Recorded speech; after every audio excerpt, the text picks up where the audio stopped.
샬롬, 평안하십니까? 요한복음 4장 말씀 우리 살펴보겠는데요. 이 4장에 나오는 사마리아인들은 유대인에게 사람 취급도 받지 못했던 사람들이었는데 예수님 말씀을 듣는데 아주 적극적이었습니다. 요한복음 4장 40절과 41절 말씀입니다. 사마리아인들이 예수께 와서 자기들과 함께 유하기를 청하니 거기서 이틀을 유하시매 예수의 말씀으로 말미암아 믿는 자가 더욱 많아. 그러니까 사마리아인들은 말씀을 아주 열심히 듣고 믿는 자가 많이 나왔다는 거예요. 그런데 예수님 고향인 갈릴리에서는 그럴 일이 없을 거라고 말씀을 하십니다. 요한복음 4장 43절과 44절 말씀입니다.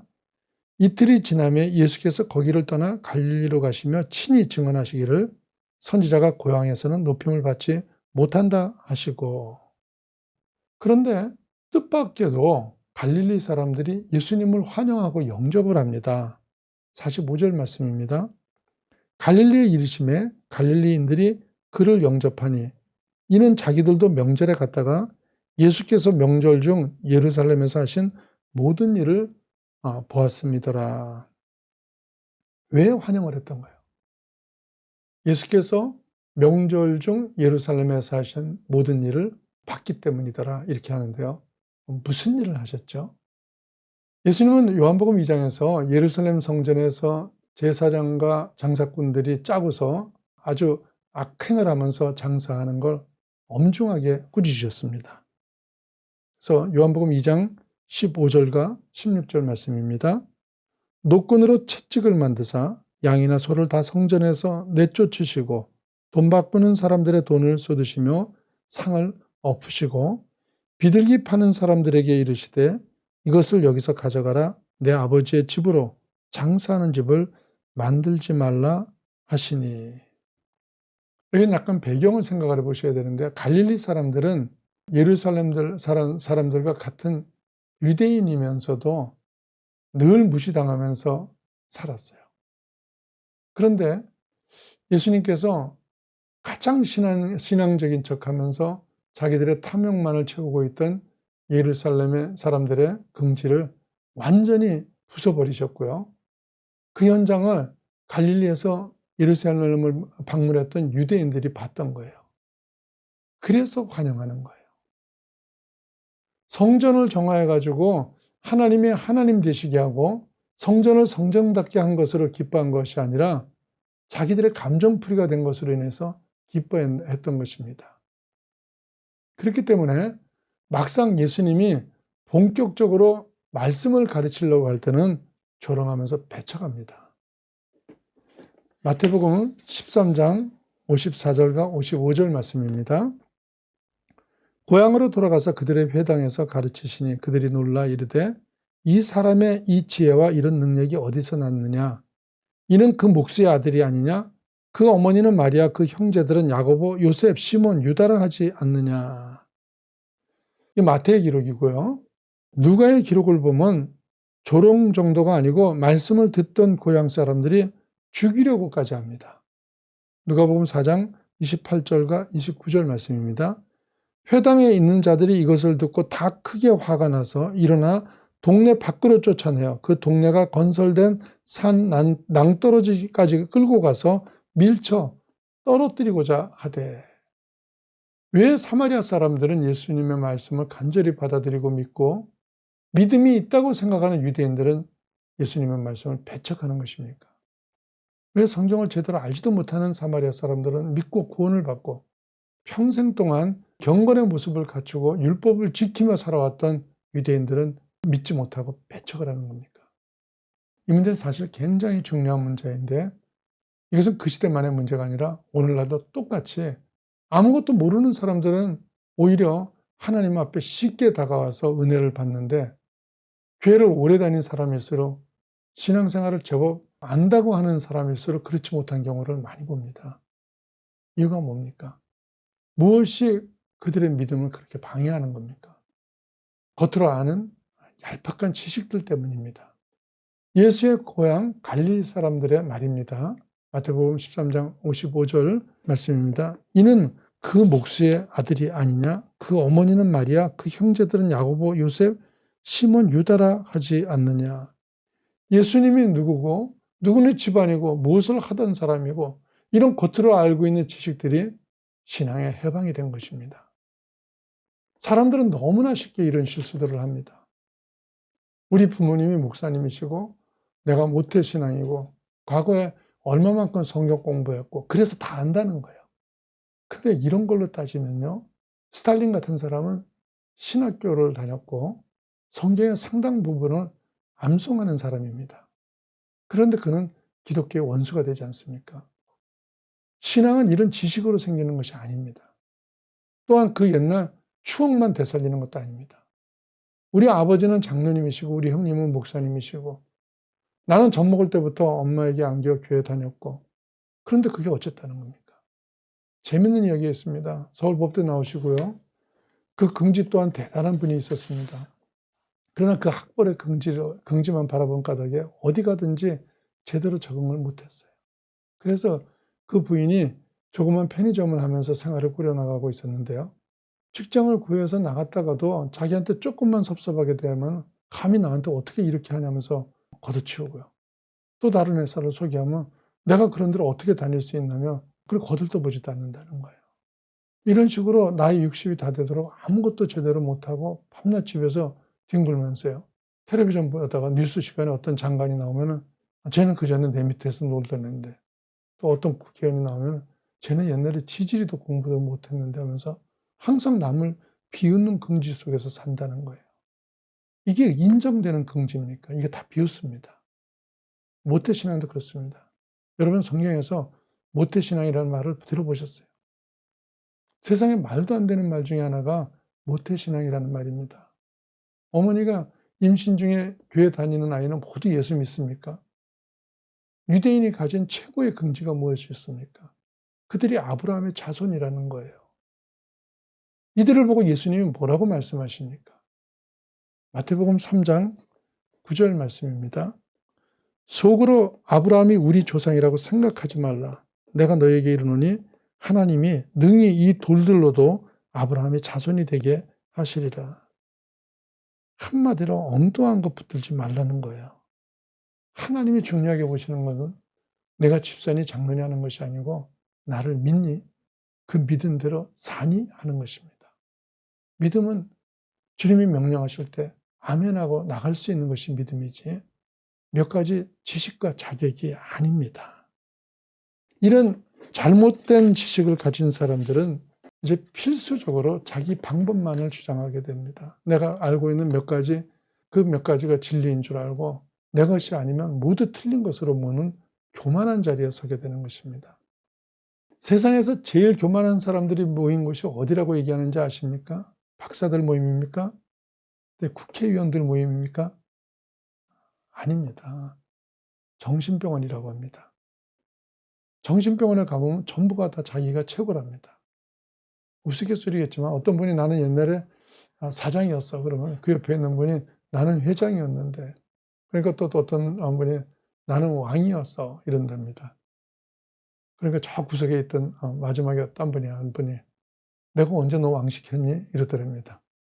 우스갯소리 같지만요. 자기 자랑만 하는 사람한테 뼈 있는 말입니다. 교만은 하나님으로부터 외면당합니다. 그래서 하나님이 도우시거나 일하실 여지를 다 막아버리게 됩니다. 성도들이 믿음의 축복을 제대로 누리지 못하는 가장 중요한 이유가 미련할 정도로 자기 방법을 주장하기 때문입니다. 말로만 하나님 뜻이고요. 실제로는 하나님께 맡길 줄도 모르고 순종할 줄도 모릅니다. 믿음은 그런 게 아닙니다.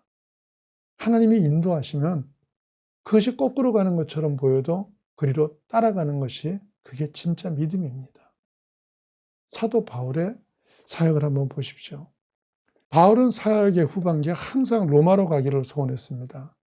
그렇게 로마에 가게 해달라고 기도했는데 정반대 방향인 예루살렘으로 하나님이 가게 하십니다. 가는 도중에도 얼마나 많은 사람들이 말립니까? 바울 입장에서 내 소망도 그게 아니고 사람들의 생각도 그게 아니지만요.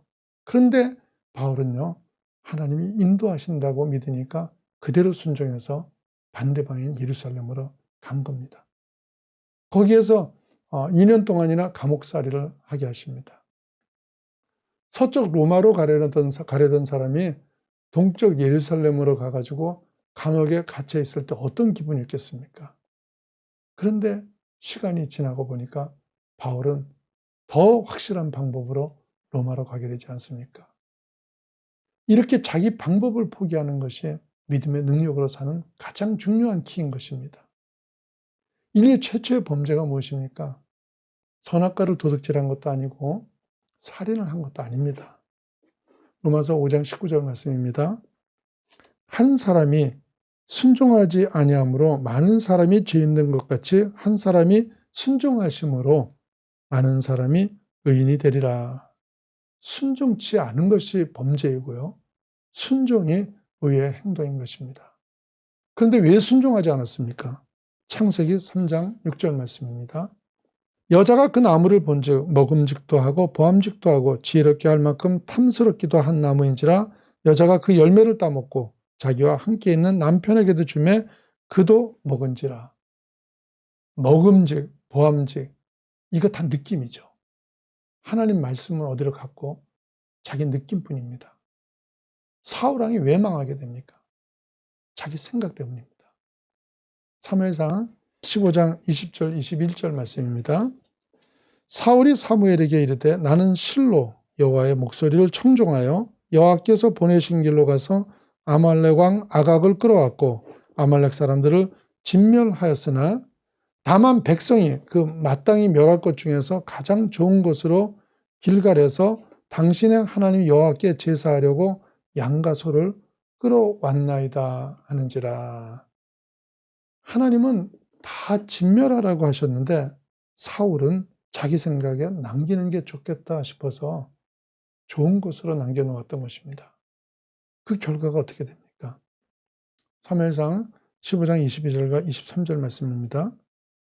사무엘이 이르되 여호와께서 번제와 다른 제사를 그의 목소리를 청종하는 것을 좋아하신 같이 좋아하시겠나이까? 순종이 제사보다 낫고 듣는 것이 순양의 기름보다 나으니 이는 거역하는 것은 점치는 죄와 같고 완거한 것은 사신 우상에게 절하는 죄와 같음이라. 왕이 여호와의 말씀을 버렸으므로 여호와께서도 왕을 버려 왕이 되지 못하게 하셨나이다. 이러면서요. 여러분 하나님께 버림받습니다. 이게 쉽게 생각할 일이 아닙니다. 믿음이 무엇입니까? 하나님을 신뢰하는 거예요. 이게 쉬운 게 아니라 그 신뢰를 하지 않았던 거예요. 믿음은 하나님을 신뢰하는 겁니다. 내가 이해되지 않고 납득되지 않지만 하나님의 뜻이기 때문에 신뢰하는 거예요.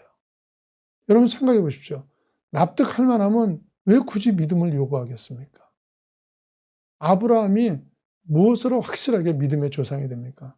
자기 아들 이삭을 바치는 사건입니다. 이 부분은 상황적으로나 아니면 심정적으로 동의할 수 없는 일입니다. 하지만 납득이 가지 않는 그럼에도 불구하고요. 믿음으로 순종함으로 인해서 하나님께서 그 믿음을 인정하시지 않습니까? 창세기 22장 12절 말씀입니다. 사자가 이르되 그 아이에게 내 손을 대지 말라. 그에게 아무 일도 하지 말라. 내가 내 아들 내 독자까지도 내게 아끼지 아니하였으니 내가 이제야 내가 하나님을 경외하는 줄을 아노라. 이러고 하나님께 인정을 받습니다. 인생이 하나님 앞에 인정받는다는 것이 얼마나 큰 일인 줄 아십니까? 그러나 아브라함의 후손인 이스라엘 백성은 하나님이 하신 말씀을 순종하느냐 안 하느냐가 아니라 내가 한 일이 옳았느냐 아니냐를 증명하는 데만 하나님 말씀을 동원했던 것입니다. 이렇게 자기 의를 세운다는 것이 얼마나 마귀적인가 하면 자기 의를 주장하던 이스라엘 백성은 결국 예수님을 죽이는 데까지 가게 되지 않습니까? 의의 결과라는 건 이토록 무서운 것입니다. 그런데 이렇게 자기의 의를 세우는 사람들의 가장 큰 특징은요, 자신이 그러고 있다는 걸 전혀 못 느낀다는 겁니다. 자신은 언제나 하나님 편이고 하나님을 위해서 하나님이 하실 일을 대신하고 있다는 거예요. 여러분 오늘날 우리에게 가장 심각한 영적인 병이 무엇인지 아십니까? 구약시대에 가장 저주받은 병이 무엇이었습니까? 문둥병입니다. 오늘날도 영적인 세계에서 가장 심각한 병이 문둥병입니다. 왜 성경이 가장 저주받은 병을 문둥병이라고 했는지 이유가 있습니다. 문둥병의 특징이 무엇입니까? 아프고 썩어가는 것에 대해서 감각이 없는 것입니다. 오늘 많은 신앙인들이 바로 그런 상태입니다. 육신의 문둥병자처럼 그 영혼이 다 썩어가고 죽어가도 모르고 있는 것입니다. 하나님이 십자가를 지시고 구원하신 자신의 자녀들에 대해서는 하나님의 기대하심이 항상 있습니다. 그 기대를 외면하고 신자로서 마땅히 해야 할 일을 전혀 소홀히 하고 있으면서도, 그리고도 오히려 정당화하고 온갖 욕심과 질투 그리고 악행을 하면서 삽니다. 그러면서도 뭐가 잘못됐는지 모릅니다. 죄를 모르고 양심을 모르고 불신앙을 모릅니다. 아픔을 모르기 때문에 고치려고 생각조차도 하지 않습니다. 그리고는 남만 지적합니다. 내가 어디에 있나를 도저히 인식하지 못하고 있는 것입니다. 왜 그렇습니까? 성경이 기준이 아니고 세상과 자기 생각이 기준이기 때문입니다. 그래서 다른 사람은 지적을 하면서 내가 그러고 있다는 걸 못 느낍니다. 이게 바로 영적인 문둥병자인 것입니다. 먼저 아픔을 느껴야 합니다. 온갖 거짓으로 나를 정당화하는 것이 중요한 것이 아닙니다. 내가 무엇을 하고 있나를 알아야 됩니다. 그리스도의 십자가 아래 모여서 쥐꼬리만한 내 지식으로 하나님을 판단하고 거짓된 진리로 자기 주장을 피면서 주님의 보혈의 피 아래서 나를 증명하는 싸움, 주님이 슬퍼하십니다. 여기에 대한 아픔이 있어야 됩니다. 내가 옳고 그른 것이 문제가 아니라 이런 모습을 보고 아파하시는 주님의 아픔이 느껴져야 합니다. 주님의 십자가 사랑을 받으셨고요. 주님을 사랑하시는 여러분은 이제 더 이상 작은 지식으로 자신을 정당하지 마시고 내 영혼의 불신앙과 범죄함으로 인해 주 앞에 가난한 심령을 가지시고 그로 인해서 천국이 임하는 축복이 임하시기를 주의 이름으로 축원합니다.